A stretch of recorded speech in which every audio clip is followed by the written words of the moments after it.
Magandang gabi mga kaibigan. Ngayon, muling bubukas ang pinto ng mga lihim at hiwaga. Dito sa Sigaw sa Dilim, maririnig ninyo ang mga kwentong hindi basta kwento, kundi mga bulong ng gabi, mga sigaw ng mga nilalang na nagtatago sa anino. Kaya kung handa na kayong pakinggan, isara ang ilaw, suotin ang inyong headset, at sabay-sabay tayong lumusong sa dilim ng kwento ngayong gabi. Mainit ang sikat ng araw habang sakay ng jeep si Eman na papunta sa bahay ng kanyang lolo Agustin sa San Felipe. Isang liblib na bayan yon na ngayon pa lang niya mapupuntahan. Nasa tabi si Eman ng driver upang hindi siya magkamali sa bababaan niya. Hindi inaalis ni Eman ang mata niya sa daan na halos puro malalawak na palayan at talahiban ang kanyang nakikita. Napatingin si Eman sa driver nang sabihin nito na malapit na siya sa kanyang bababaan.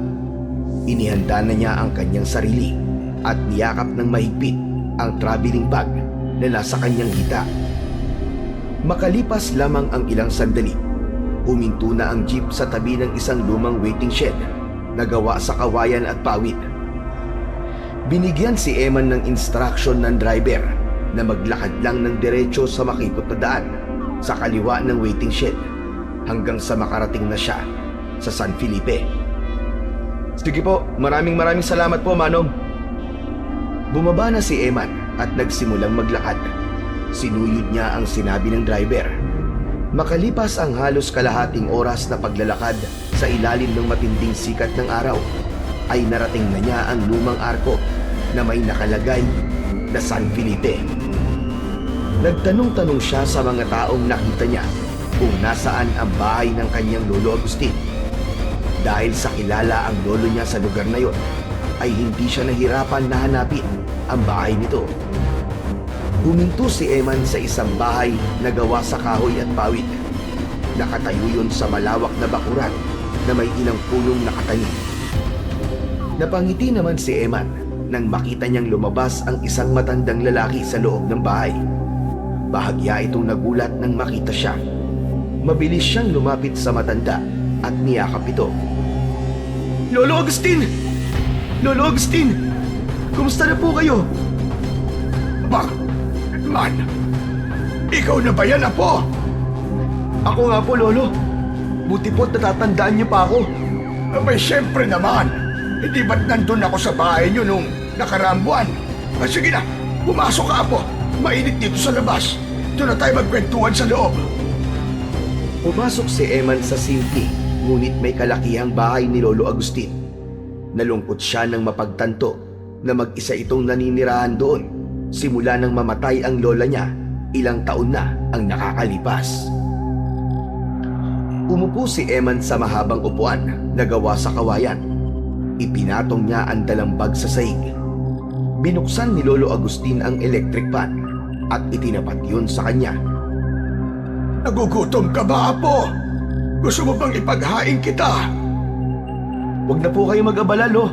Busog pa naman po ako. Kumain po ako sa bus station bago po ako sumakay ng jeep kanina.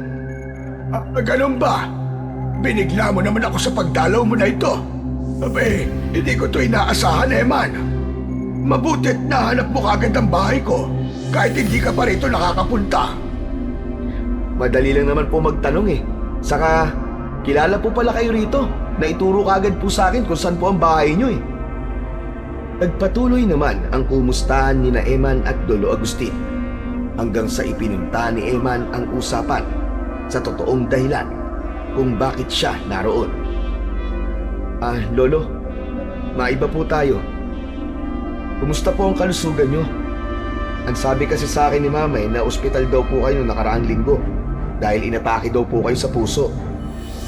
Sorry po kung kahit isa man sa amin wala rito nung nangyari yun.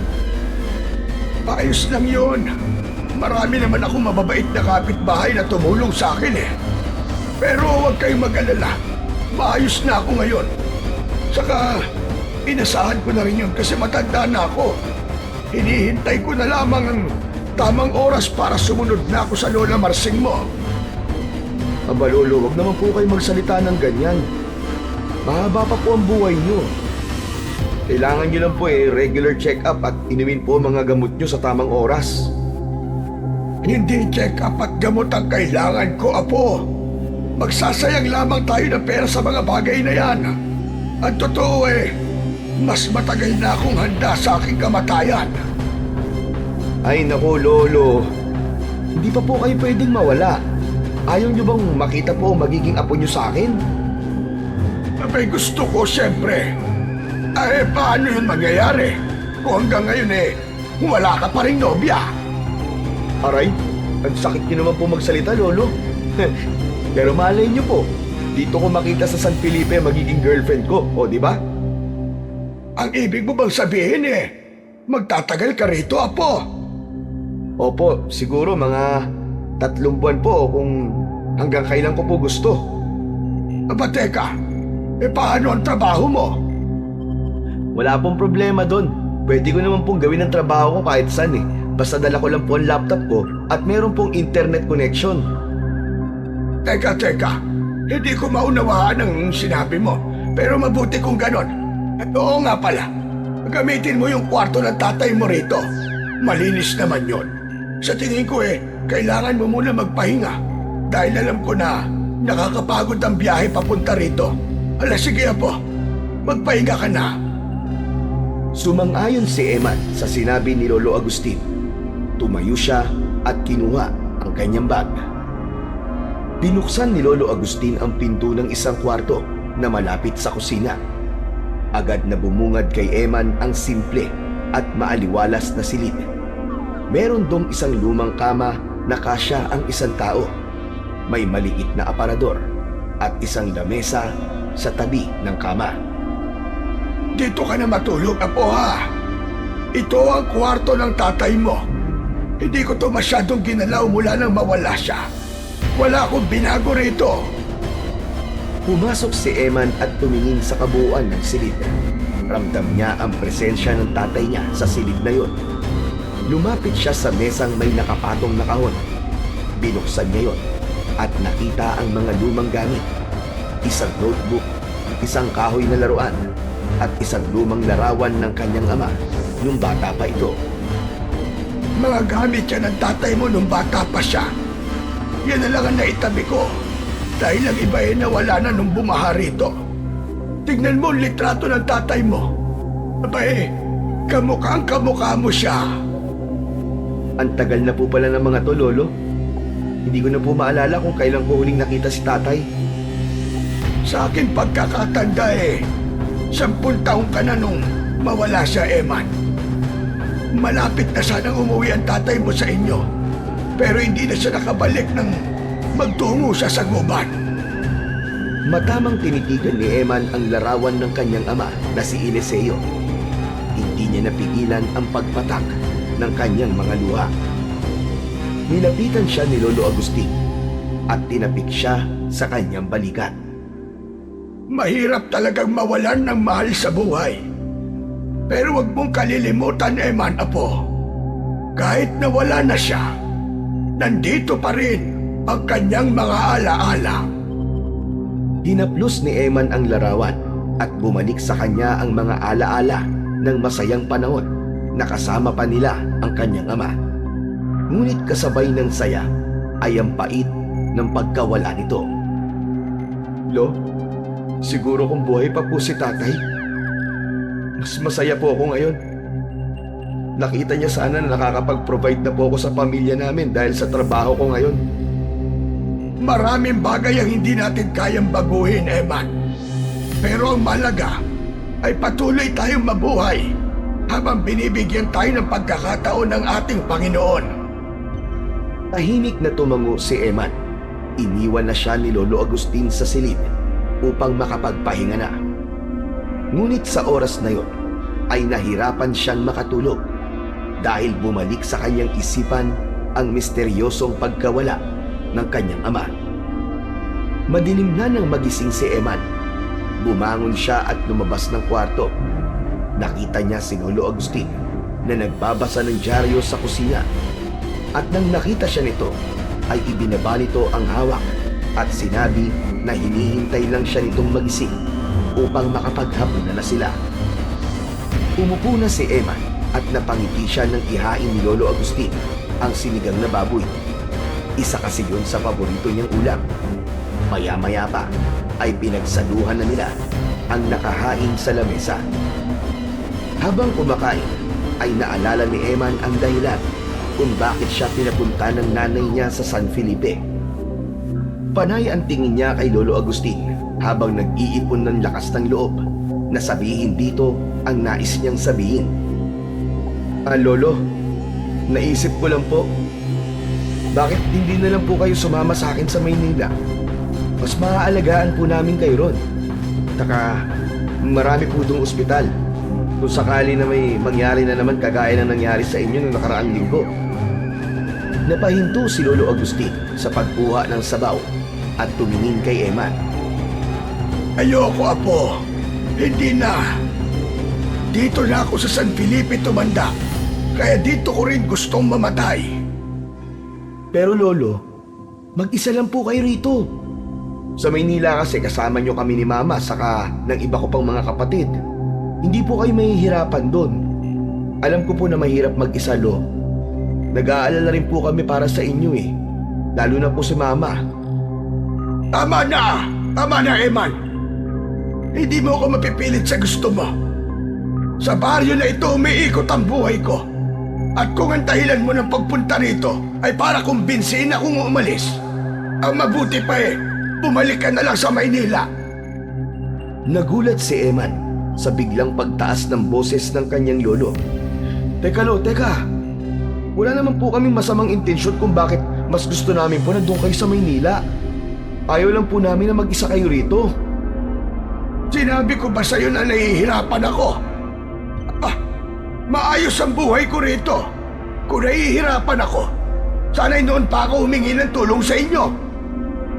Hindi na sumagot si Eman. Ngunit hindi pa rin siya nawalan ng pag-asa na makukumbinsi niya si Lolo Agustin na iwanan ang San Felipe at sumama sa kanya pabalik sa syudad.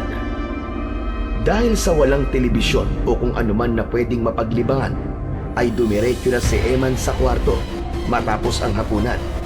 Hindi na rin niya tinangkang kausapin pa si Lolo Agustin dahil tila masama ang loob ng matanda sa kanya. Humiga siya sa lumang kama at tumingin sa kawalan. Pinilit ni Eman na pumikit, ngunit ang mukha ng kanyang lolo ang paulit-ulit na sumisiksik sa kanyang isipan. Naalala niya ang galit nito kanina sa hapagkainan at ang tinig nitong puno ng pagtanggi at matigas na paninindigan. Ay nako, bakit bang tigas ng ulo mo, Lolo? Para rin naman sa inyong kagustuhan namin na doon ka na lang sa Maynila. Tumayo siya mula sa kama at lumapit sa maliit na bintana ng kwarto. Mula roon, tanaw niya ang madilim na bakuran. Napailing siya habang pilit na iniintindi ang desisyon ng kanyang lolo. Kung nandito lang sana si Papa, baka siyang makakumbinsi kay Lolo Agustin na umalis na rito sa San Felipe. Ilang minuto rin na nasa tabi ng bintana si Eman bago siya bumalik sa pagkakahiga. Kinalma niya ang kanyang sarili.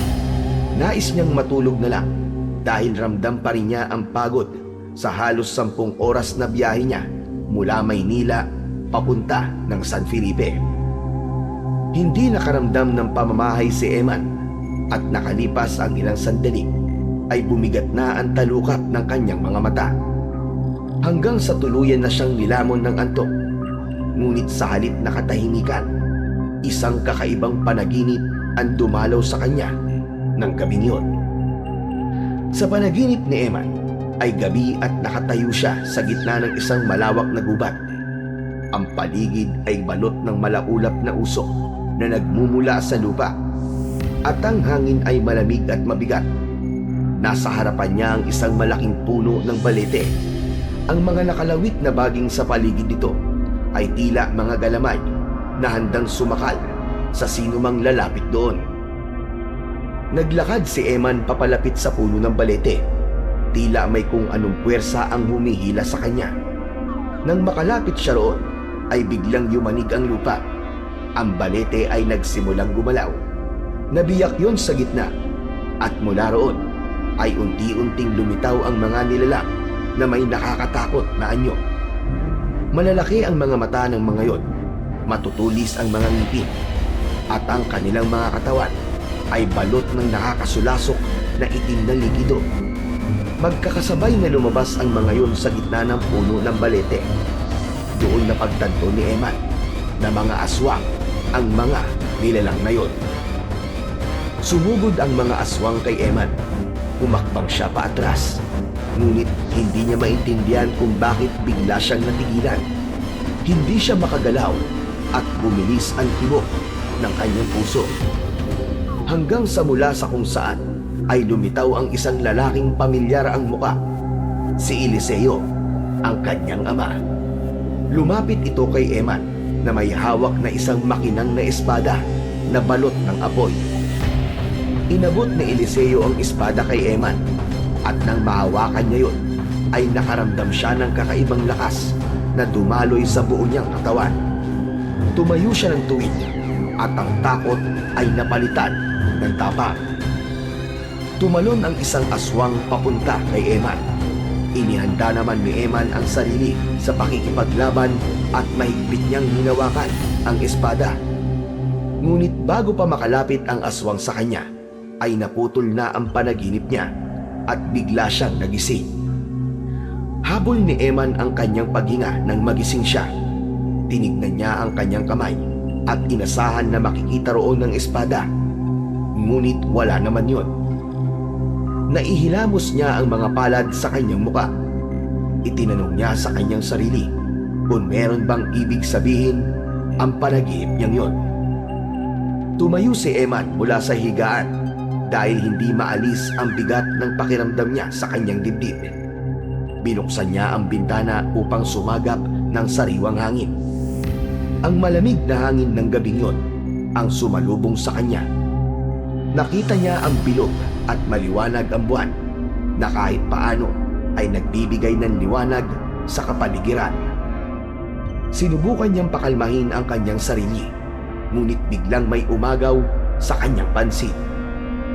Nakita ni Eman si Lolo Agustin na naglalakad sa labas ng bahay, palayo.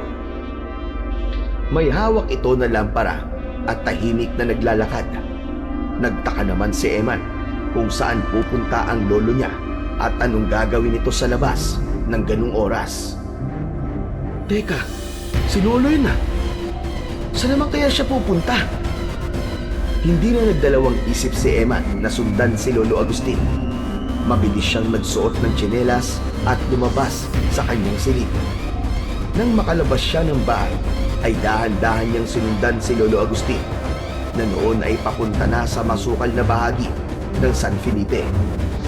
Nagtatago si Eman sa likod ng mga puno sa tuwing hihinto si Lolo Agustin dahil natatakot siya na bigla itong lilingon. Habang naglalakad si Lolo Agustin, napansin ni Eman na ang direksyon nito ay papunta sa makapal na gubat na kanina lamang ay nasa kanyang panaginip, hanggang sa tuluyan na nilang narating ang loob ng malawak na kagubatan. Patuloy pa rin si Eman sa pagsunod kay Lolo Agustin. Hindi pa rin ito namalayan ang presensya ni Eman. Makalipas ang ilang minuto, ay huminto na sa wakas si Lolo Agustin. Nasa harap ito ng isang napakalaking puno ng balete. Hindi maaaring magkamali si Eman. Yun ang parehong balete na nakita niya sa kanyang panaginip. Kinilabutan siya ng matindi nang mapagtanto niya ang bagay na yun. Nagtago si Eman sa likod ng isang puno na ilang metro lang ang layo kay Lolo Agustin. Mula roon ay tahimik niyang pinanood si Lolo Agustin. Maya-maya lang ay inilapag nito ang lampara sa lupa at bigla itong lumuhod sa harapan ng puno ng balete. Narinig ni Eman ang boses ng kanyang lolo. Bumubulong ito ng mga salita na hindi niya maintindihan. Nagkaroon siya ng hinala na nagdadasal ito. Nagbigay yun ng kakaibang kilabot sa buo niyang katawan. Matapos magdasal ng kanyang lolo, ay nanlaki ang mga mata ni Eman. nang may biglang inilabas na patalim ang lolo niya mula sa gilid ng pantalon nito. Kumislap ang talim nun sa liwanag ng lampara at mas lalong nagulat si Eman nang makita niyang sinugatan ni Lolo Agustin ang sariling palad gamit ang patalim na yon. Tumulo ang dugo nito mula sa kamay papunta sa lupa. Itinapat ni Lolo Agustin ang dumudugo nitong palad sa ugat ng balete at hinayaan itong pumatak ang dugo nito doon. Kinusot ni Eman ang mga mata niya nang makita niya na tila gumagalaw ang ugat ng mga sanga ng puno ng balete. Nakaramdam din siya ng mahinang pagyanig ng lupa na agad ding nanawala. Pagkatapos nun ay tumayo na si Lolo Agustin. Kinuha nito ang lampara at nagsimulang maglakad pabalik sa direksyon ng bahay nito. Hindi muna gumalaw si Eman sa kanyang pinagtataguan. Nanatili siyang nakatayo at nakatingin sa puno ng balete. Pilit niyang pinoproseso ang nakita niya pero wala siyang nakuwang kasagutan kung ano ang ginawa ni Lolo Agustin. Matapos lang ang ilang sandali, naglakad na rin si Eman palabas ng gubat. Pagkarating niya sa bahay ni Lolo Agustin, ay dumaan siya sa bintana ng kanyang kwarto upang hindi malaman ng kanyang lolo na lumabas siya at sinundan ito. Nang makapasok siya, ay agad niyang isinarado ang bintana at nahiga na. Hindi maalis sa isip ni Eman ang nakita niyang ginawa ng kanyang lolo. Hindi niya alam, pero kinabahan siya dahil tila isang ritual ang ginawa nito. At kung ano at para saan ang ritual na yon ay wala siyang kaalam-alam. Maagang bumangon si Eman kinabukasan. Halata sa mukha niya na hindi kagad siya nakatulog nung nakaraang gabi. Magdamag kasi siyang pinag-isip ng nasaksihan niya na ginawa ni Lolo Agustin sa harap ng puno ng balete. Lumabas siya ng kwarto at naamoy niya ang ginisang bawang. Nakita niya sa kusina si Lolo Agustin na abala sa pagluluto ng almusal. O apo, tamang-tama ang gising mo. Malapit nang maluto tong sinangag. Hala sige, umupo ka na dyan. Umupo si Eman at pinanood ang kanyang Lolo Agustin. Matapos nitong magluto ay naghain na ito. Tuyo, pritong itlog at tosino ang ulam nila para sa umagang yon. Nagtimpla na rin si Eman ng kape at nagsimula na silang kumain.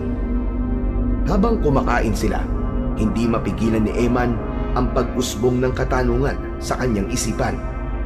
Gusto niyang itanong ang tungkol sa ginawa ni Lolo Agustin kagabi, ngunit hindi niya alam kung paano yun itatanong sa matanda. May iniisip ka ba, Eman? Kanina ka pa nakatulala dyan Wala po. Wala naman po, Lolo. Kung iniisip mo, kung galit pa ako dahil sa sinabi mo kahapon, huwag kang mag-alala. Hindi ako galit sa'yo, Apo. Sana lang huwag mo na akong pilitin na umalis dito sa San Felipe. Dahil kahit anong sabihin nyo, ay hindi ko iiwan ang lugar na ito. Sige po, Lolo. Hayaan niyo po at hindi ko na po kayo kakausapin tungkol po sa bagay na yon. Irerespeto ko na lang po kung ano pong gusto nyo. Lo, maiba po ako. Delikado po ba sa gubat kung saan nawala si tatay? Sandaling natigilan si Lolo Agustin sa pagsubo. Tumingin ito kay Eman. Ang pagtatanong sa gubat ay paraan ni Eman upang kahit paano ay makakuha siya ng konting impormasyon sa ginawa ni Lolo Agustin sa harap ng puno ng balete. Delikado sa gubat na yon, kaya huwag kang magtutungo roon, lalo na kung gabi, o kaya'y wala kang kasama. Sandali lang, bakit nga pala naitanong, Apo? Wala naman po. Bigla po kasing pumasok sa isip ko Nagpatuloy sa pagkain si Eman. Naisip niya na hindi tugma ang sagot ni Lolo Agustin sa ginawa nito kagabi.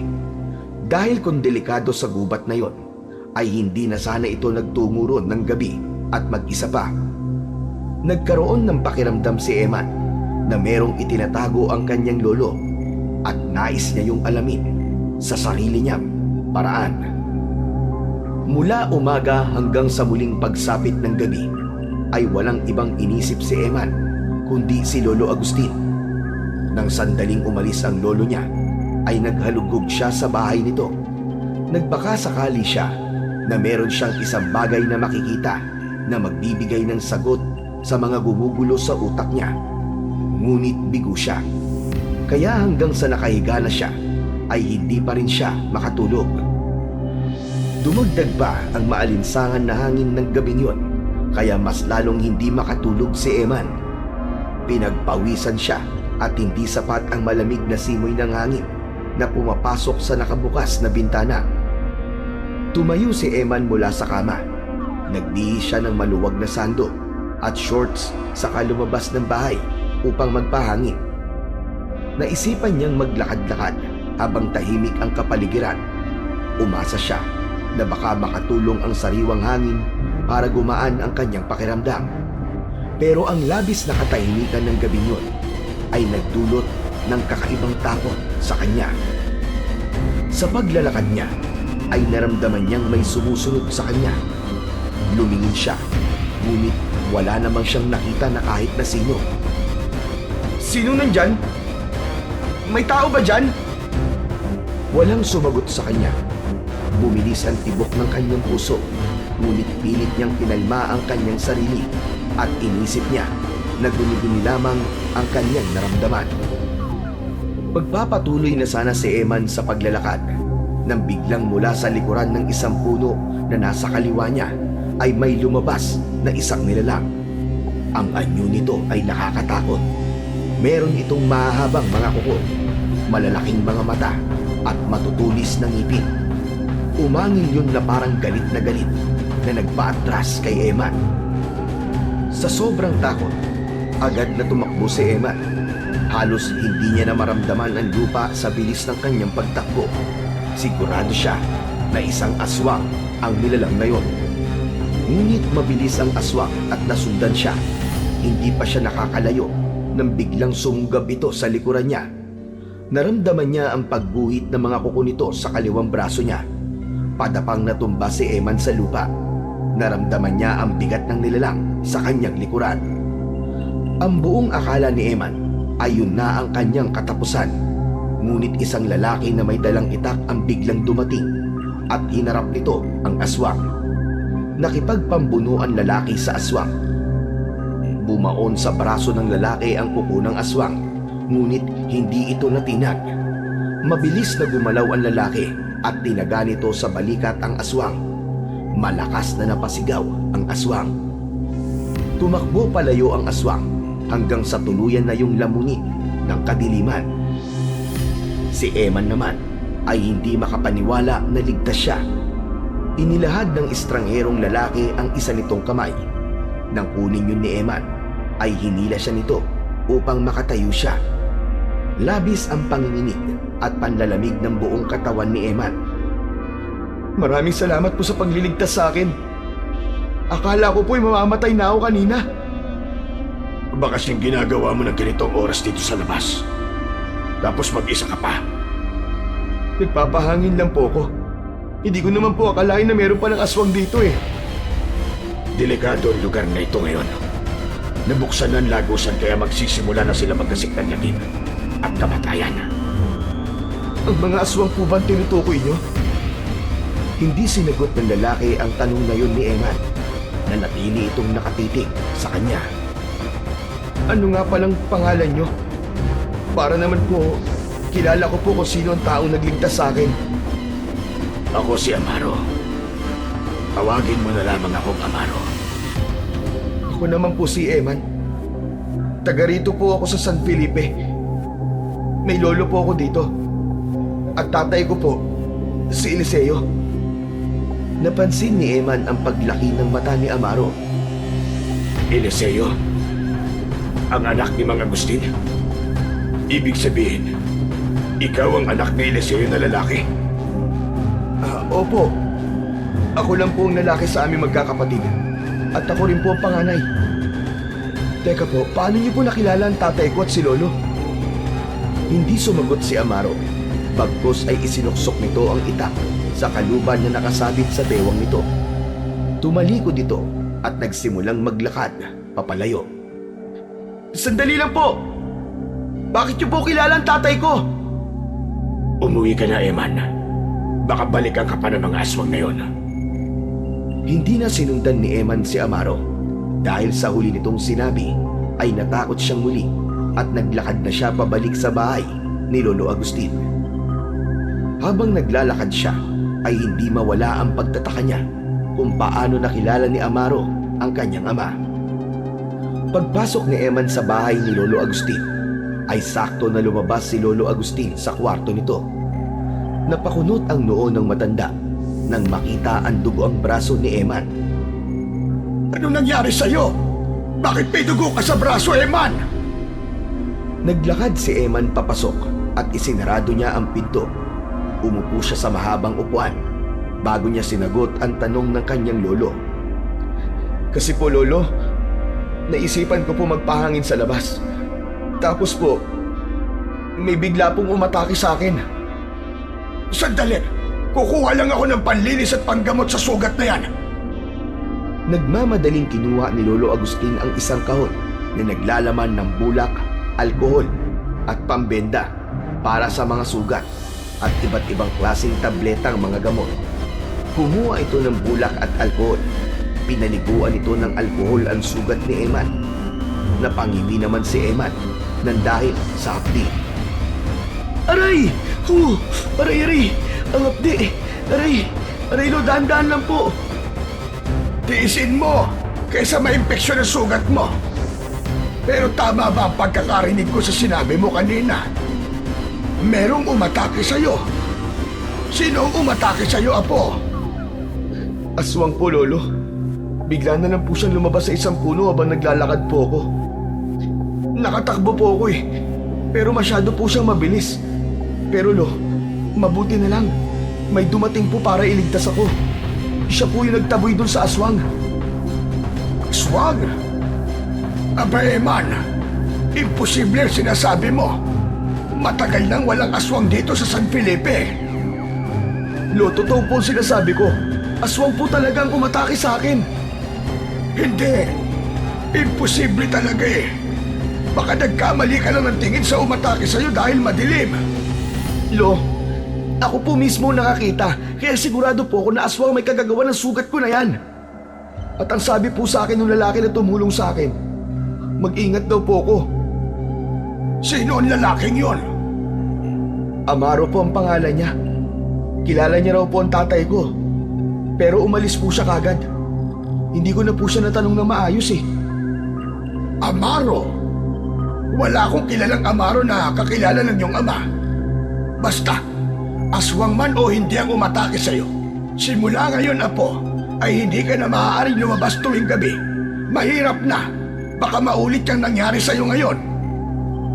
Tumango si Eman habang paulit-ulit niyang naaalala ang anyo ng nilalang na umatake sa kanya at ang misteryosong lalaking si Amaro. Hinayaan lang ni Eman si Lolo Agustin na linisin ang kanyang sugat. Maya-maya pa ay nilagyan na nito yun ng gamot at binalutan ng benda. Nang dahil sa pangyayari yon, ay nadagdagan patuloy ang mga katanungan na gumugulo ng gusto sa isipan ni Eman. Nang sumunod na araw, matapos ang almusal, ay nagpaalam si Lolo Agustin kay Eman na magtutungo ito sa palengke. Naisipan ni Eman na sumama dahil wala naman siyang gagawin sa araw na yon. Umayag naman si Lolo Agustin, kaya dalawa na silang nagtungo sa palengke ng San Felipe. Maya-maya pa ay naglakad na sila patungo sa palengke. Pagdating doon ay sumalubong sa kanila ang ingay ng lugar. Ang gustong lutuin ni Lolo Agustin ay ginataang kalabasa at sitaw. Bukod doon ay nais din itong magprito ng tilapia. Habang abala si Lolo Agustin sa pakikipagtawaran sa isang tindera ng tilapia, ay luminga sa paligid si Eman. Hindi sinasadyang nakita niya si Amaro sa di kalayuan. Nakatayo ito malapit sa isang tindera ng asin. Tahimik yun na nakatitig sa kanya. Agad na nagpaalam si Eman kay Lolo Agustin na meron lang siyang titignan. Hindi na hinintay ni Eman ang sagot ni Lolo Agustin. at mabilis siyang naglakad papunta kay Amaro. Ngunit bago pa man siya makalapit sa lalaki, ay bigla itong naglakad palayo sa kanya. Hindi na siya nagdalawang isip na habulin ito. Amaro! Mga Amaro, sandali lang po! Hindi huminto si Mang Amaro. Patuloy lamang itong naglakad hanggang sa marating nila ang isang bahagi ng palengke na malayo sa mga tao at tindahan. Biglang huminto si Amaro at lumingon kay Eman. Bakit mo ako sinusundan? Gusto ko lang pong malaman, Mang Amaro, kung paano niyo po nakilala ang tatay ko. Ang totoo niyan, Eman, matalik na kaibigan ko ang tatay mo. Matagal na kami magkakilala at alam ko kung bakit nawala ang tatay mo. Parang tumigil ang mundo ni Eman sa kanyang narinig. Nanlamig ang buo niyang katawan. Ano pong ibig niyo sabihin? Alam niyo po kung nasan siya? Hindi ito ang tamang lugar para pag-usapan natin ang bagay na yan. May mga matang maaaring nakamasid at tenga na maaaring makarinig. Mamayang gabi, sa puno ng balete sa gubat, doon tayo mag-usap. Doon ko sasabihin ang lahat ng nalalaman ko tungkol sa tatay mo. Siguro nga ay oras na para malaman mo ang katotohanan at hindi ko na ito maaaring itago sa iyo, Eman. Bago pa makasagot si Eman, ay tumalikod na si Mang Amaro at naglakad palayo. Naiwan si Eman na tulala at naguguluhan. Napapitlag naman si Eman nang marinig niya ang boses ng kanyang lolo na tinatawag siya. Eman! Kung saan-saan ka pa nagpupunta, halika na, tapos na tayo. Uuwi na tayo nang mailuto ko na ang mga ito.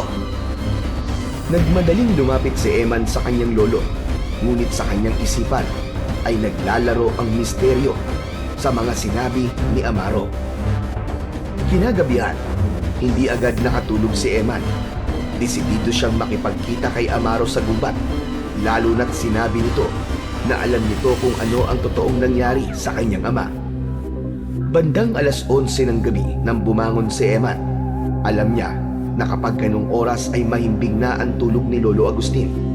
Nagsuot siya ng jacket at kinuha niya ang kanyang cellphone na gagamitin niyang flashlight. Upang makasiguro, sumilip muna siya sa kwarto ni Lolo Agustin. Nakita niya na mahimbing nang natutulog ang kanyang lolo. Tahimik na lumabas ng bahay si Eman at ingat na huwag makalikha ng kahit na anong ingay. Pagkarating sa labas, huminga siya ng malalim at nagsimulang maglakad patungo sa gubat kung saan naroon ang puno ng balete. Malayo pa lang ay ramdam na ni Eman ang kakaibang presensya ng puno ng balete. Mabuti na lang at nagdala siya ng cellphone dahil kung hindi ay hindi niya makikita ang dinadaanan niya dahil sa sobrang dilim ng paligid. Pagdating niya sa puno ng balete ay nakita niya si Mang Amaro na nakatayo malapit sa puno. Malaki ang hakbang na lumapit si Eman kay Mang Amaro. Mabuti't dumating ka. Ang akala ko ay babaliwalain mo mga sinabi ko sa iyo kanina. Ayoko na po magpaligoy-ligoy. Ano po ang alam niyo sa tatay ko? Huminga ng malalim si Mang Amaro bago nagsimulang magpaliwanag. Ang tatay mo na si Eliseo ay hindi pangkaraniwang tao. Siya ang tagapagtanggol noon ng San Felipe laban sa mga aswang. Ano po? Paano pong tagapagtanggol? Noon pa man, marami ng aswang sa San Felipe dahil may isang lagusan na nag-uugnay sa mundo nila at sa mundo natin. Ang lagusan yon ay ang puno ng balete na ito. Ginamit ng tatay mo lahat ng kanyang lakas upang isara ang lagusan yon. Ibinuwis niya ang buhay niya upang tuluyang mapigilan ang mga aswang na makapasok sa ating mundo. Biglang sumikip ang dibdib ni Eman. Hindi niya inaasahan ang revelasyong yun tungkol sa kanyang ama. Pero kahit paano ay may naalis na tinik sa dibdib niya sapagkat alam niya na wala na talaga ang kanyang ama. Hindi gaya nun na umaasa pa siya na babalik pa ito. Kung ganun po, patay na po pala talaga ang tatay ko. Tama ka, Eman.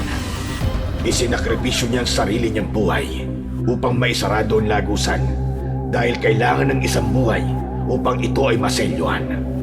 Ngunit ngayon, muling nagbukas ang lagusan na yon.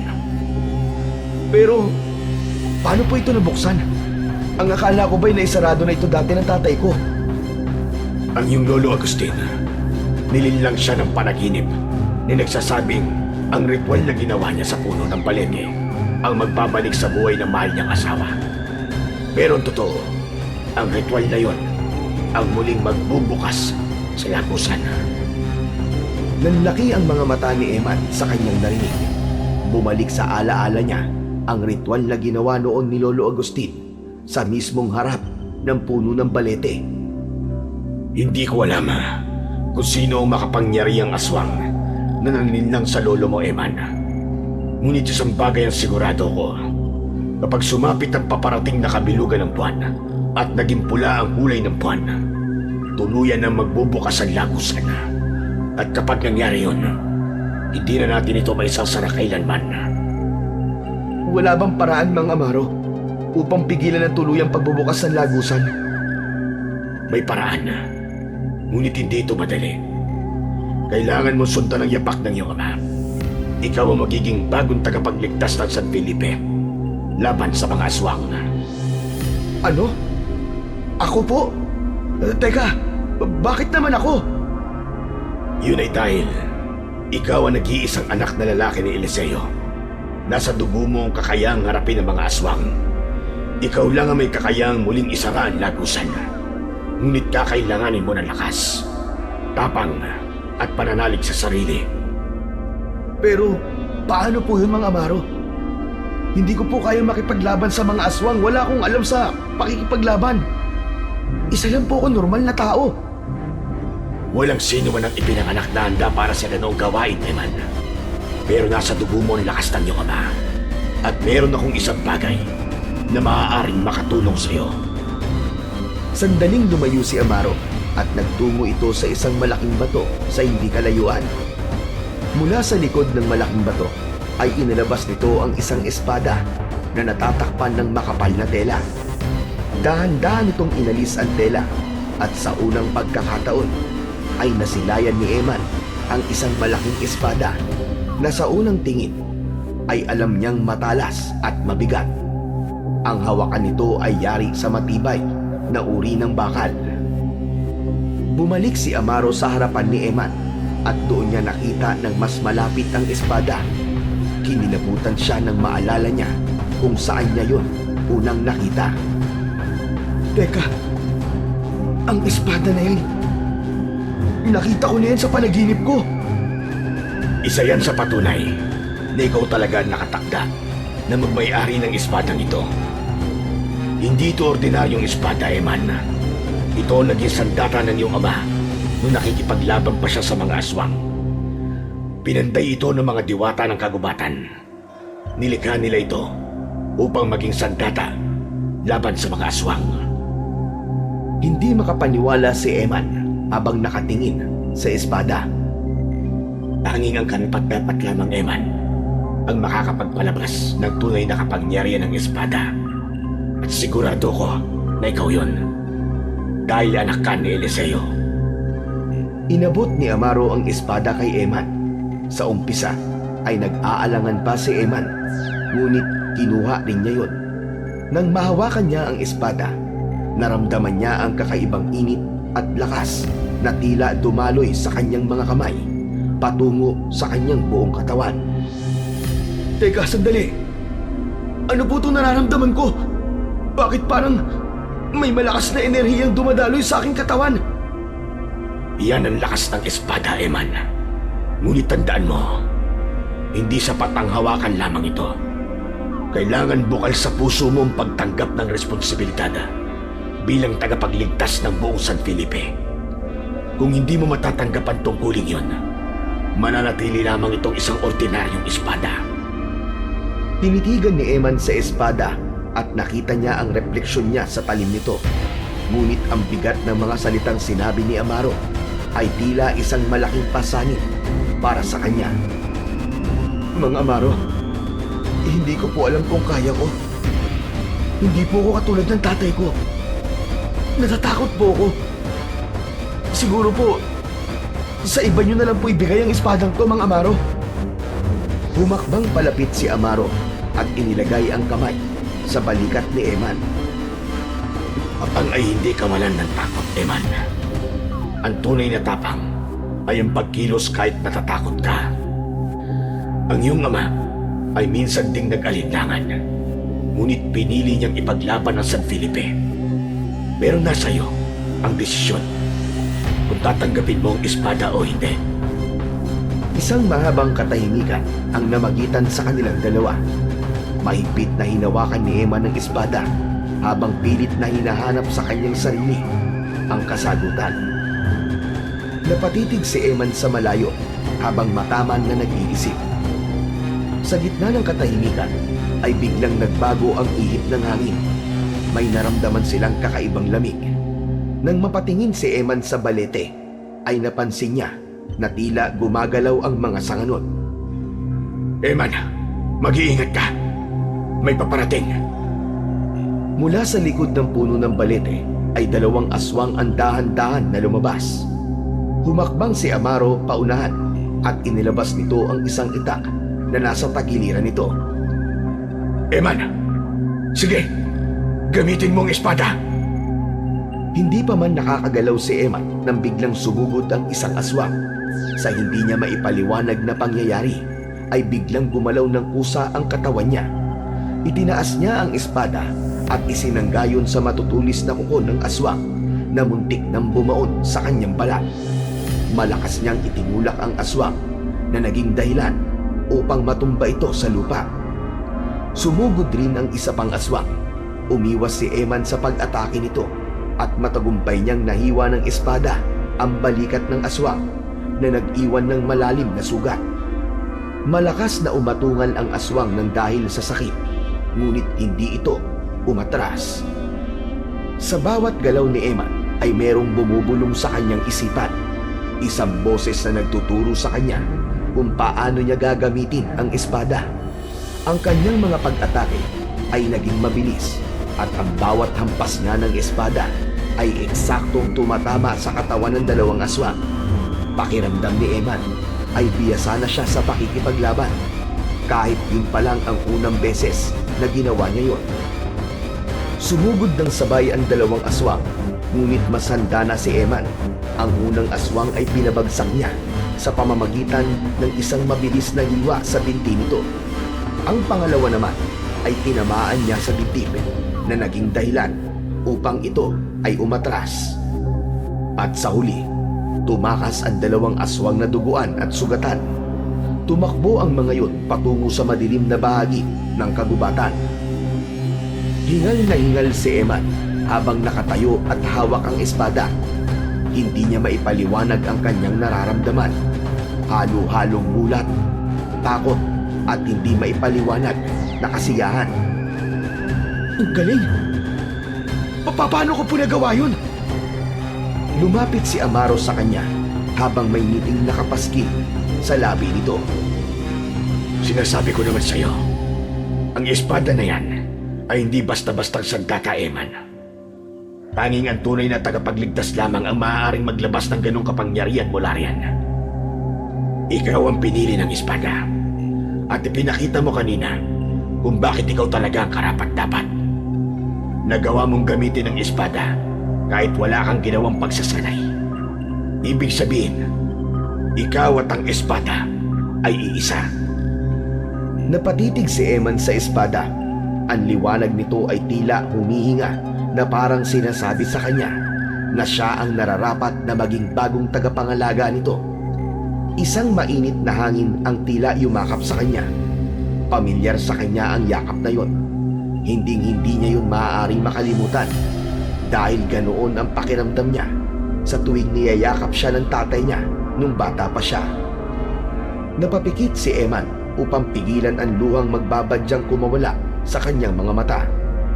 Habang nakapikit, ay nakita niya sa kanyang isipan ang imahe ni Eliseo.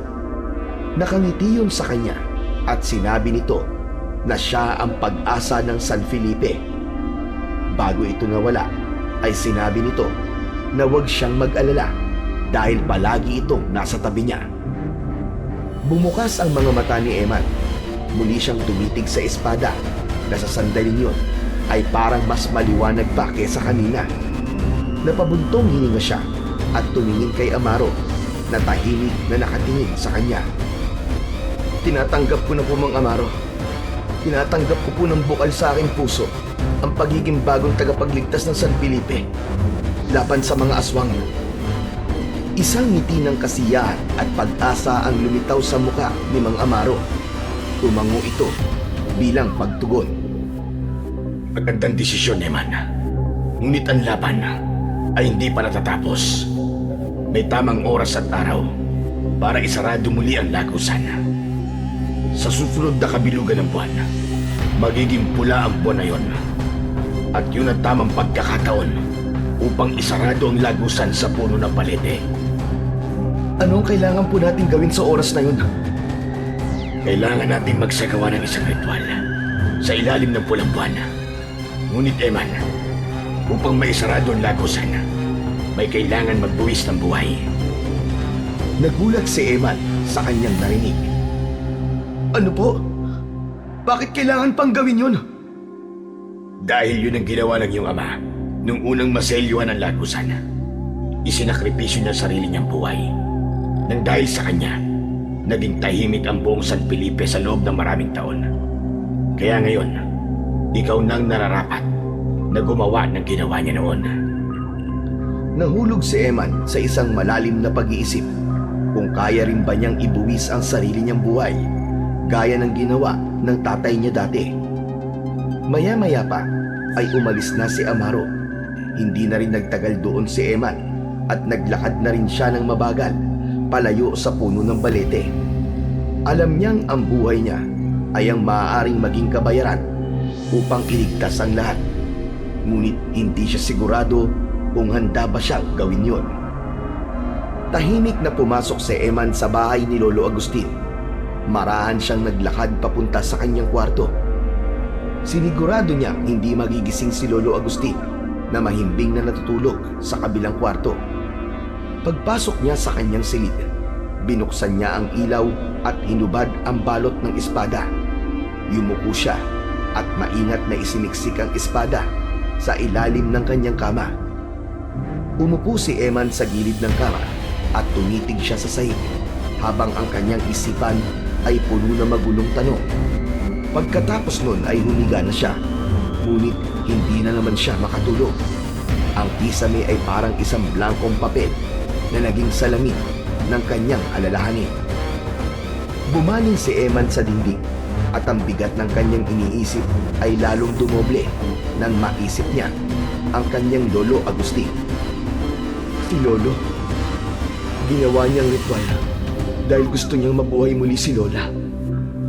Paano ko sasabihin sa kanya na hindi yun totoo? Nanininlang lang siya ng makapangyarihang aswang upang buksan ang lagusan ng mga aswang sa puno ng balete. Napapikit si Eman. Tila naramdaman niya ang mararamdaman ni Lolo Agustin sa sandaling malaman nito na hindi na mabubuhay ang namatay nitong asawa dahil sa ritual na ginagawa nito sa puno ng balete. Alam niya na kapag sinabi niya yun dito ay guguho ang pag-asa nito na muli nitong makakasama ang lola ni Eman. Bumuntong hininga si Eman at ipinikit ang kanyang mga mata. Ngunit kahit na anong pilit niyang makatulog, ang bigat ng kanyang bagong tungkulin ay hindi mawala-wala sa kanyang isipan. Ilang gabi ang lumipas na naghintay si Eman ng tamang pagkakataon na magagamit niya ang espada. Ngunit sa ilang gabing lumipas ay walang pag-atake ng aswang sa San Felipe. Hanggang isang gabi, mahimbing na natutulog si Eman, ngunit bigla siyang napabalikwas. Napalinga siya dahil parang may tumatawag sa kanya. Isang malalim na boses na parang nasa loob ng kanyang ulo. Makalipas lamang ang ilang sandali, ay bumaba siya sa kama. Naramdaman ng talampakan niya ang malamig na sahig. Yumuko siya upang silipin ang ilalim ng kama. Nagulat siya nang makita ang espada. Bahagya yung nagliliwanag. Tila hinila si Eman ng espada. Nanginginig ang kanyang kamay nang abutin niya yun. Nang mahawakan niya ang espada, ay parang may kidlat na dumaan sa kanyang isipan at naging isang malinaw na imahe ang kanyang nakita. Isang bahay sa dulong bahagi ng baryo. Nasa loob nun ay may isang pamilya na nagtatago habang isang aswang ang pilit na sinusubukang makapasok sa bahay ng mga ito. Ang sigaw ng pamilya na yon, nang dahil sa takot, ay parang karayom na tumutusok sa kanyang puso. Hindi maaari. Kailangan ko silang tulungan. Hinila ni Eman ang espada palabas ng ilalim ng kama at tahimik na lumabas ng bahay. Sinundan niya ang bulong ng espada na naging gabay niya kung saan siya dapat magtungo. Nakarating si Eman sa harapan ng isang bahay na may katamtamang laki. Nakabukas ang pinto nun at mula sa loob ay narinig niya ang mga sigaw. Nagsimula ng tumulo ang pawis niya, pero pinilit niyang panatilihing matatag ang kanyang kalooban. Pumasok si Eman sa loob ng bahay at nakita niya ang isang malaking aswang. Nakaharap ito sa isang aparador na pilit nitong binubuksan. Ang sigawan ay nagmumula sa loob ng aparador, kaya napagtanto niya na may mga taong nagtatago roon. Kung harapin mo at hindi mga walang kalaban-laban! Nagulat ang aswang at agad na bumaling kay Eman. Tumawa ito nang nakakatakot. Sumugod ang aswang kay Eman at agad niyang naramdaman ang pagdaloy ng kapangyarihan ng espada sa buo niyang katawan. Parang may sariling isip ang espada dahil kusa nitong ginagabayan ang kanyang mga paggalaw. Napaatras si Eman sa unang atake ng aswang, ngunit mabilis niyang naibalik ang kanyang balanse. Mabilis at malakas ang atake ng aswang na yon. Hinagis nito ang lamesa sa gilid at muntik nang matamaan nun si Eman. Mabilis siyang sumugod at tinaga ito sa balikat. Malakas na umangil ang aswang. Hindi pa rin natapos ang pag-atake ni Eman. Itinarak niya ang espada sa dibdib ng aswang. Nang hugutin ni Eman ang espada sa katawan ng aswang, ay lumabas mula sa sugat nito ang maitim na usok. Nagbaga ang sugat nito at mabilis na kumalat ang baga na yon sa katawan nito hanggang sa tuluyang nagliyab ang aswang. Nagwala ang aswang at bago pa tuluyang kumalat ang apoy sa katawan nito, ay hinila niya na ang aswang at itinapon sa labas ng bahay. Mas lalong lumaki ang apoy na kumain sa aswang hanggang sa tuluyan na yung bumagsak sa lupa at naging abo. Nang masiguro ni Eman na patay na ang aswang, ay binuksan niya na ang aparador. Mula roon ay lumabas ang dalawang batang babae. Sa nakasaradong silid naman ay lumabas ang nanay at tatay ng mga bata. Mangyak-ngyak na nagpasalamat kay Eman ang nanay. Walang anuman po. Masaya po ako. Naligtas kayong pamilya. Tumalikod na si Eman at nang nasa labas na siya ay naramdaman niya ang panginginig ng kanyang katawan. Hindi dahil sa takot, kundi dahil sa kakaibang lakas na dumadaloy sa kanya. Kakaibang kasiyahan din ang bumalot sa kanya ng mga oras na yon dahil sa nagawa niyang kabutihan. Sa pagkakataon na yon ay naintindihan na niya kung bakit pinili ng kanyang ama ang maging tagapagligtas ng San Felipe. Tahimik na naglakad pa uwi si Eman, dala ang espada. Hindi pa rin siya makapaniwala na nagawa niyang talunin ng aswang sa kabila ng kawalan niya ng karanasan sa pakikipaglaban. Habang papalapit sa bahay ni Lolo Agustin, ay nakasalubong niya si Amaro. Huminto si Eman sa kanyang paglalakad. Mahusay, Eman. Nakita ko ang ginawa mo at pinahanga mo ko sa iyong kabayanihan. Maraming salamat po sa espada, Mang Amaro. Hindi ko po yun magagawa kung hindi ko po ito hawak. Pero kailangan mo maging masanda, Eman. Malapit na ang pulang buwan. At habang papalapit ito, mas lalong lumalaki ang lagusan sa puno ng palete.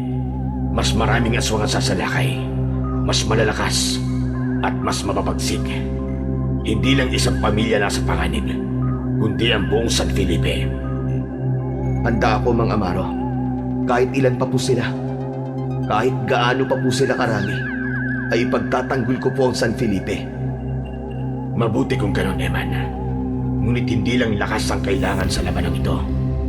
Ang puso mo magiging susi upang magtagumpay ka. Ang espada ay makapangyarihan. Ngunit ang kapangyarihang yon ay mula sa kabutihan at dalisay na layunin. Huwag mo yung kalilimutan. Tumingala si Eman sa langit at nakita niya ang kalahating buwan. Alam niya na nalalapit ng maging buo yun. Ibig sabihin ay nalalapit na rin ang laban na maaaring maging huling laban niya.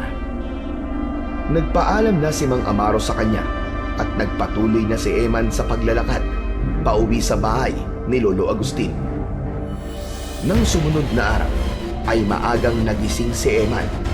Paglabas niya ng kwarto ay inasahan niya na nagluluto na ng pagkain si Lolo Agustin. Ngunit hindi niya nakita ang kanyang lolo. Wala pa ring pagkain ang nakahain sa lamesa. Napakunot naman ang noo ni Eman nang may marinig siyang nagbubuhos ng tubig sa likod ng bahay. Agad siyang nagtungo roon at nakita niya si Lolo Agustin na naglalaba.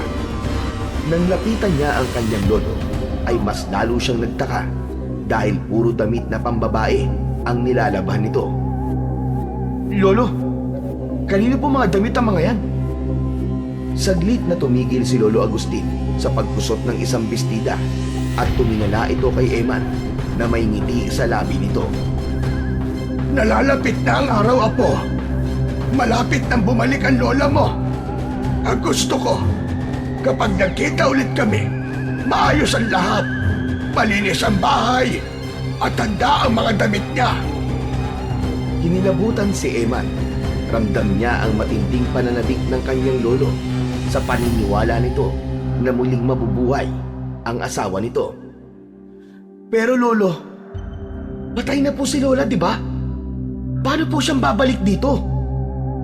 May mga bagay dito sa mundo na mahirap paniwalaan. Pero totoo.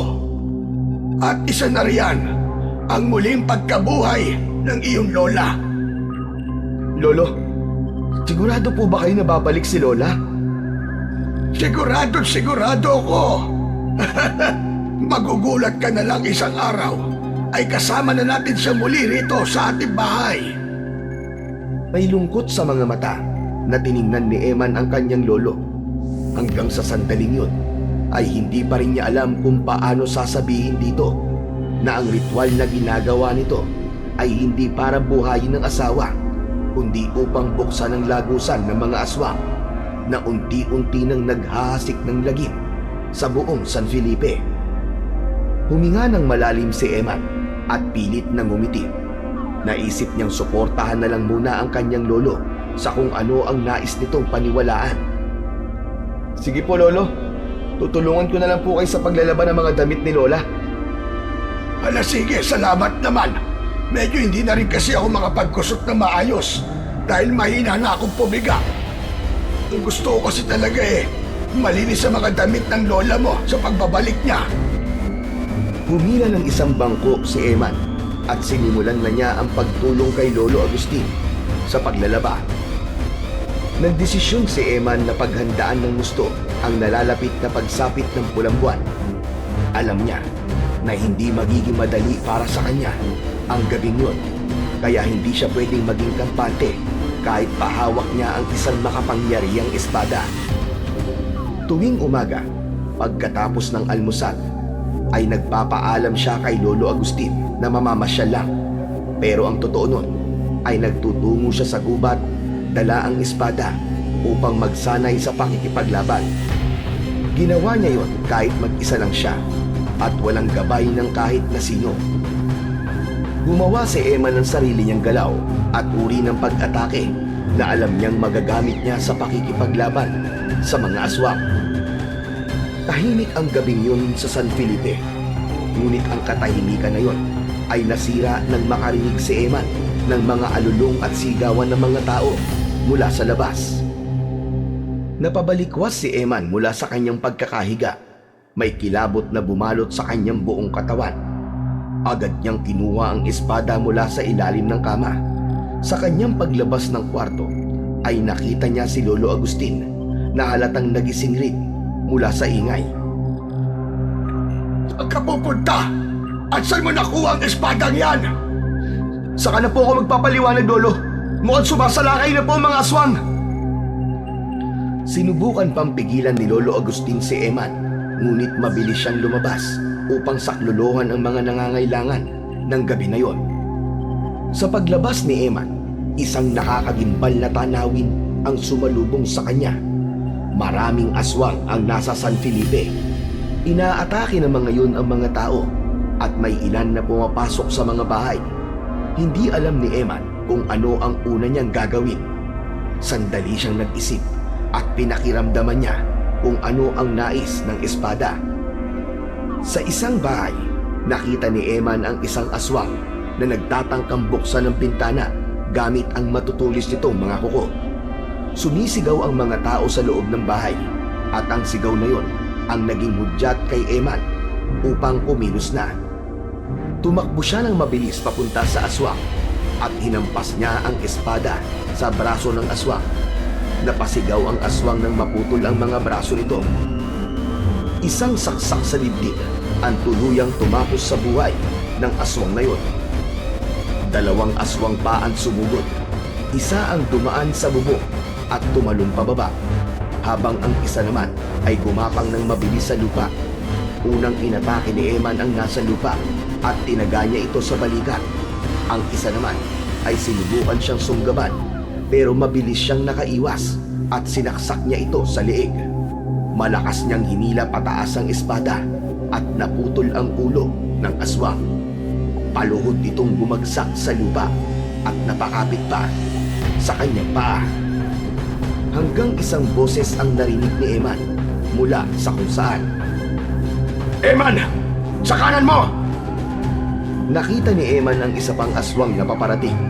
Mabilis niyang iniharang ang espada upang salagin ang atake nito. Sa gilid ng kanyang mata, nakita niya si Amaro na dumating, dala ang isang matalim na itak. Sa isang mabilis na galaw, tinaga ni Amaro ang aswang na nasa harapan ni Eman. Mabilis na itinarak ni Eman ang espada sa tiyan ng aswang. Napakahusay mo na makipaglaban, Eman. Magsasalita pa sana si Eman, pero 5 aswang ang sabay-sabay na sumugod. Ang unang aswang na umatake ay sinalubong ni Eman. Mabilis niyang inikot ang espada at tinaga ito sa tagiliran. Sumugod agad ang pangalawa, subalit biglang tumalon si Eman upang iwasan ang matutulis nitong mga kuko. At sa ere, pinaikot niya ang espada at tumama iyon sa likod ng aswang. Samantala, si Mang Amaro naman ay 3 aswang ang kaharap.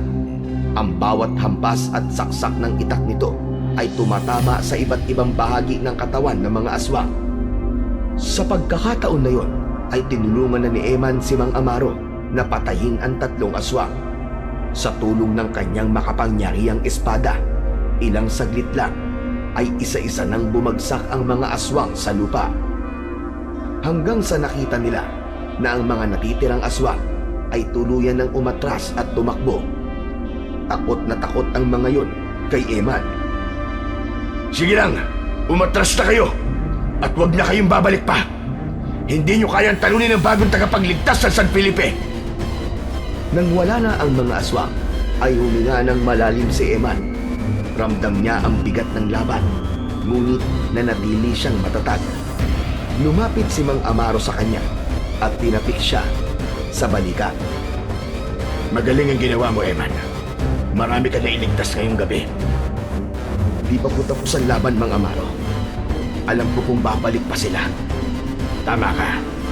Pero ngayon, alam nilang hindi na nila basta-basta makukuha ang San Felipe dahil meron na itong bagong tagapagligtas. Sa di kalayuan, si Lolo Agustin ay tahimik na nakamasid mula sa bintana ng kanilang bahay. Hindi ito makapaniwala sa ipinakitang husay at tapang ni Eman sa pakikipaglaban sa mga aswang. Pagbalik ni Eman sa kanilang bahay, matapos ang laban sa mga aswang, ay agad niyang nakita si Lolo Agustin na nakaupo sa sala. Bitbit ni Eman ang kanyang espada na basang-basa sa dugo ng mga aswang. Dama niya ang bigat ng tensyon sa loob ng bahay. Tumingin sa kanya si Lolo Agustin habang ang mga mata nito ay puno ng katanungan at pagtataka. Man, kailangan mo magpaliwanag sa akin. Paano ka natuto makipaglaban ng ganon? At saan mo nakuha ang espadang yan? Tahimik na umupo si Eman sa harapan ng kanyang lolo. Ibinaba niya ang espada sa mesa at marahang tumingin sa kanyang lolo. Lolo Agustin, ang espada po na ito ay pagmamay-ari po ni tatay. Si tatay po, isa po siyang lihim na tagapagtanggol ng San Felipe laban sa mga aswang. Ano ba sinasabi mo? Lolo Agustin, isinakripisyo po ni tatay ang buhay niya para maisarado ang lagusan ng mga aswang sa puno ng balete. Lo, ang puno po ng balete na yon, doon niyo po ginagawang ritual para sa asawa niyo, hindi ba?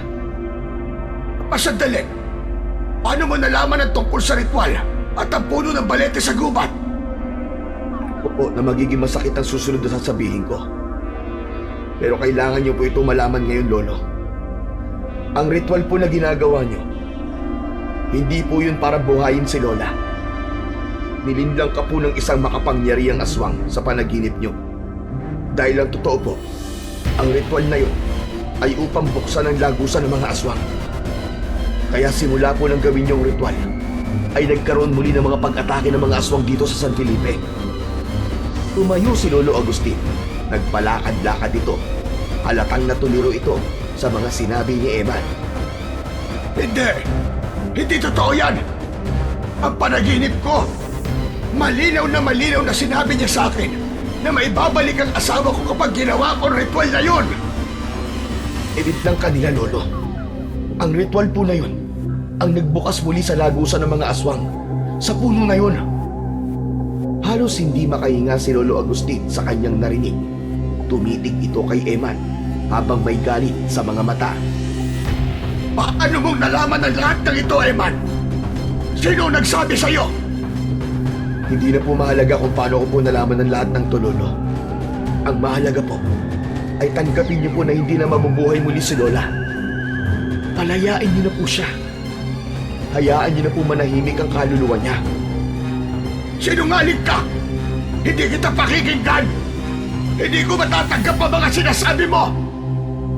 Agad na pumasok si Lolo Agustin sa kwarto nito at malakas na isinarado ang pintuan. Naiwan namang mag-isa si Eman sa sala. Alam niya na nasaktan niya si Lolo Agustin sa mga sinabi niya. Ngunit napagtanto niya na yun ang tamang gawin kaysa umasa ang kanyang lolo sa isang bagay na hindi naman mangyayari. Isang umaga, nagkita sina Eman at Mang Amaro sa gubat upang makapag-usap. Sa pagkakataon na yon, ay nakilala na si Eman sa San Felipe. May mga narinig pa siya na sinabi ng matatanda na si Eman ay kagaya ng isang hindi kilalang tagapagligtas noon sa buong San Felipe. Walang kaalam-alam ang mga tao na anak si Eman ng tagapagligtas na tinutukoy ng mga ito. Ilang araw na lang at ang pulang buwan ay darating na. Lahat ng aswang ay mas lalakas. Ang lagusan ay tuluyang magbubukas, Eman. Maganda ka sa gabing yun. Dahil doon natin susubukang isarado ang lagusan. Isang pagkakataon lamang ang meron tayo. Kaya hindi tayo dapat magkamali. At hindi natin yung dapat sayangin.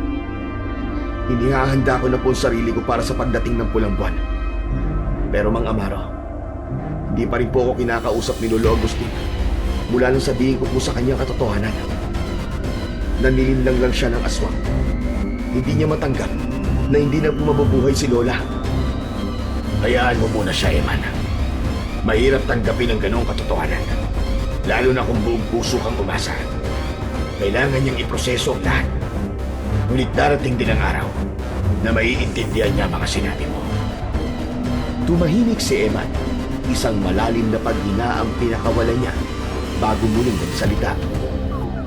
Mang Amaro, nakahanda po akong isakripisyo ang buhay ko. Gaya ng ginawa ng tatay ko noon para maisarado ang lagusan ng mga aswang. Sigurado ka ba sa desisyon mo, Eman? Tandaan mo na kapag ginawa mo yun, ay hindi ka na makakabalik pa dito sa mundo nating mga tao.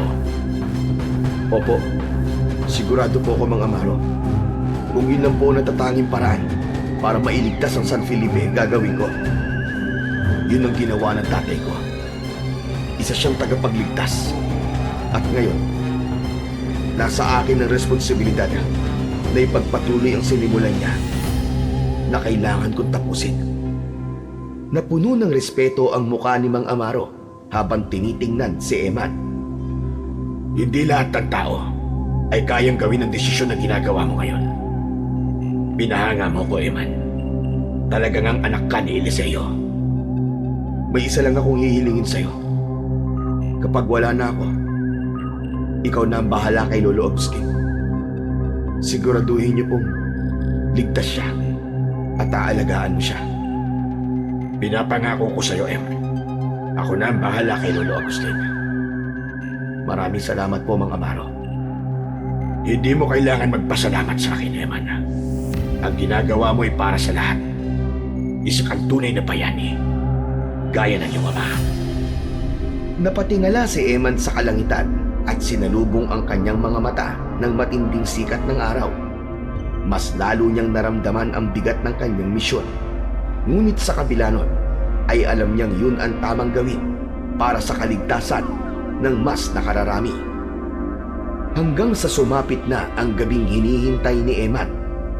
Sa pagtingin niya sa kalangitan, ay nakita niya ang bilog na buwan. Ngunit ang nakapalibot na liwanag doon ay kulay pula.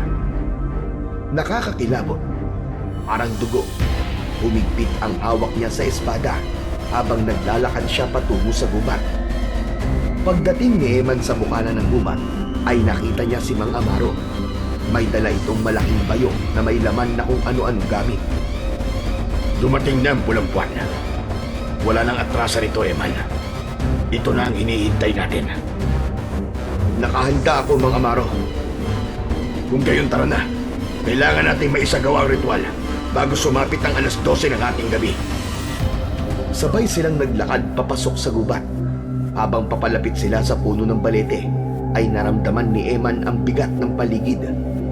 Pagdating nila sa harap ng puno ng balete, ay inilapag ni Mang Amaro ang bayong sa lupa. Tumighim ito at tumingin kay Eman. Magsisimula na ako, Eman. Kailangan nating isagawa ang ritual bago pa tuluyang magbukas ang lagusan na ito. Inilabas ni Amaro mula sa bayong ang mga gamit, mga kandilang itim, isang mangkok ng asin, langis na pang-ritual, at isang piraso ng anting-anting na gawa sa matandang kahoy. Eman, ikaw ang magbabantay sa paligid. Sigurado kong pipigilan tayo ng mga aswang. Kapag dumating sila, protektahan mo ako habang ginagawa ko ang ritual. Hindi pwede magambala ang ritual na aking gagawin. Ako po ang bahala sa kanila. Hindi ko hahayaan na masira nilang ritual. Sinimulan na ni Amaro ang paghahanda. Pinwesto nito ang mga kandila sa paligid ng puno ng balete at sinindihan ang mga yon. Habang inaayos ni Mang Amaro ang mga gamit, tumingin si Eman sa paligid. Bigla niyang narinig ang kaluskos mula sa likuran ng mga puno. Sinimulan na ni Mang Amaro ang ritual. Tumayo ito sa harap ng puno ng balete at iniangat ang anting-anting sa hangin. Binasa nito ang mga sinaunang salitang nakasulat sa luma at sirang papel na hawak nito. Samantala, nakabantay naman si Eman kay Mang Amaro. Alerto siya at panay ang linga sa paligid. Maya-maya pa ay biglang kinilabutan si Eman. Isang malamig na hangin ang gumapang sa kanyang likod at ang balahibo sa kanyang braso ay tumindig. Napansin niyang parang gumagalaw ang mga anino sa paligid ng puno ng balete na para bang may mga mata na nakatingin sa kanila mula sa dilim. Isang malakas na kaluskos mula sa kaliwa ang bumasag sa katahimikan. Lumitaw ang unang aswang mula sa likod ng makapal na puno. Malaki ang katawan nun at matulis ang mga kuko. Sumunod ang dalawa pa, tapos tatlo, hanggang sa naging isang buong kumpol ng aswang ang nagpakita. Ang ilan sa mga yon ay gumagapang sa lupa na parang mababangis na hayop. Sa isang iglap, Sumugod ang unang aswang. Ang matatalas nitong kuko ay sumunggab kay Eman. Umatras siya ng mabilis, sabay hampas ng espada. Tumama yun sa leeg ng aswang. Bumagsak ang katawan nito sa lupa, ngunit hindi na siya nagkaroon ng pagkakataon upang magpahinga. Dalawa pang aswang ang sumugod mula sa magkabilaang panig. Umikot si Eman at halos magkasabay na tumama ang talim ng espada sa katawan ng dalawang aswang na agad na ikinamatay ng mga yon. Hindi kayo makakalapit! Hindi niyo mapipigilan ang ritual! Habang nakikipaglaban si Eman, ay patuloy lang si Mang Amaro sa pagsasagawa ng ritual. Ang hangin sa paligid ng puno ng balete ay lalong bumigat at ang lupa ay tila humihinga. Ang liwanag ng pulang buwan ay mas naging matindi. Tatlong aswang ang magkakasabay na sumugod kay Eman. Tumakbo siya at tumuntong sa isang ugat ng puno ng balete. Mula roon ay tumalon siya ng mataas upang salubungin ang mga aswang. Tumama ang espada sa braso ng isang aswang. Mabilis niyang sinaksak sa leeg ang isa pa at ang isa naman ay hinati niya ang katawan sa dalawa. Ngunit tila hindi nauubos ang mga aswang. Sa bawat aswang na napapatay ni Eman ay tila mas marami ang dumarating. Talagang desidido ang mga yon. Napigilan sila ni Mang Amaro. Hanggang sa dumating ang mas malalaking aswang, mas mabangis at mas mabilis. Ang isa sa kanila ay halos masunggaban si Eman, ngunit nagawa niyang ilagan nito at ibaon ng espada sa likod nito. Sa gitna ng kaguluhan, habang walang tigil ang pag-atake ng mga aswang, biglang yumanig ang lupa sa harap mismo ng puno ng balete. Isang malalim na hukay ang bumukas at mula roon ay umalingaw-ngaw ang nakakatakot na sigaw na parang meron doong libu-libong kaluluwa na humihingi ng saklolo. Eman, kailangan mong tumalon sa hukay upang tapusin ang ritual! Saglit na napahinto si Eman sa gitna ng laban. Tinitigan niya ang hukay. Naghanda na si Eman para tumakbo papunta sa hukay. Ngunit bigla niyang narinig ang isang pamilyar na boses mula sa kanyang likuran. Itigil mo yan! Itigil mo yan, Eman! Lumingon si Eman at nakita niya si Lolo Agustin. Nilapitan nito si Eman at mahigpit siyang hinawakan sa balikat. Lolo! Ano po ginagawa niyo rito? Delikado po rito! Eman! Ako ang dapat magsakripisyo at hindi ikaw! Pero Lolo, ako po ang tagapagligtas. Ako may tungkulin na gawin ito. Bata ka pa, Apo. Marami pang pwedeng mangyari sa'yo. Kontento na ako sa mga nangyari sa buhay ko. Panahon na para makasama ko ang mahal kong asawa sa kabilang buhay. At isa pa, ako ang dahilan kung bakit nabuksan ang lagusan. Kaya ako ang dapat gumawa nito. Ako ang dapat magsakripisyo. Kailangan kong itama ang aking nagawang pagkakamali. Inilit ni Eman na pigilan ng kanyang lolo, ngunit itinulak siya nito palayo sa hukay. Tumakbo si Lolo Agustin papunta sa hukay. Nang umabot ito sa gilid ng hukay, ay saglit itong tumingin kay Eman at ngumiti. Saka ito tumalon, papasok sa hukay. Nang nilamon si Lolo Agustin ng hukay, ay biglang hinigop ng hukay ang mga aswang sa paligid. Tila naging isang napakalaking imbudo ang hukay na yon para sa mga aswang. Tumakbo si Eman papunta sa gilid ng hukay habang umiiyak, ngunit nahawakan siya ni Amaro at hinila palayo. Eman, tapos na ang ritual. Wala ka nang magagawa pa. Nang wala ng aswang sa paligid, ay agad na sumarado ang hukay at ang pulang buwan ay unti-unting bumalik sa normal. Napaupo si Eman sa lupa habang ang mga luha niya ay tuloy-tuloy na dumaloy mula sa kanyang mga mata. Lolo, bakit niyo ginawa yun? Bakit kayo? Eman, ginawa niya yun dahil mahal ka niya. At yun ang gusto niyang gawin para protektahan ka. Ngunit hindi maialis ni Eman ang bigat sa kanyang puso. Sa kabila ng tagumpay nila, ramdam niya ang matinding kawalan. Hinayaan lang ni Mang Amaro si Eman na magluksa. Nang kumalma na si Eman, ay muli siyang tumayo habang hawak ang makapangyarihang espada. Eman, tapos na ang lahat. Wala nang lagusan.